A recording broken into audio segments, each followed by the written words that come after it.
Poroka in ljubezen sta lepi stvari, za katere si želimo, da bi trajali dolgo. A včasih se zgodi tudi tole.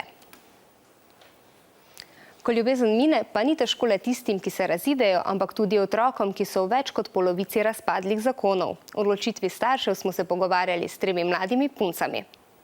V Sloveniji so se pred 2 letoma ločili starši več kot 1200 otrok. Že več let pa so ločeni tudi starši sester Neže in Anje ter njune vrstnice Lune. Vemo, kdo ima v šoli ločene starše, ko smo se včasih kdaj pogovarjali, ni pa veliko govora o tem. Ne, da mi je težko govoriti o tem, ampak ne vem, meni ful rinejo vate in pač ti je malo neprijeten. 5 mesecev mi je bilo zelo hudo. Zato, ker je bilo vedno tako, da srečna je družina vedno, da sta oba starša in otroci, ampak potem je bilo z mano pa pač, da sem bila samo jaz in moja sestra in en starš. Anja in Neža živita pri mami, vsakih 14 dni pa konec tedna preživita pri očetu. Luna se seli pogosteje, pri očetu je ob torkih in četrtkih in vsak drugi konec tedna. Na začetku mi je bilo malo težje, ker nisem bila še navajena, pač skozi sem bila doma, ampak sem se hitro navadila.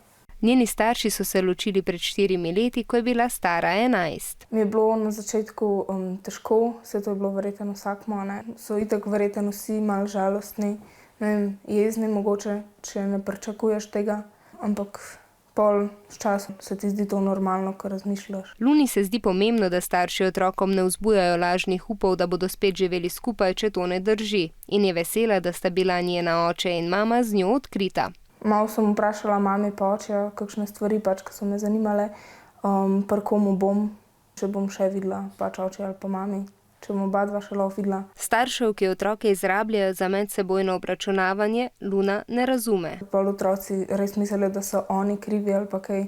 Luna pa je vesela, da lahko očeta vidi kadarkoli in se k njemu odpravi tudi na sprehod. Živijo namreč le 200 metrov narazen.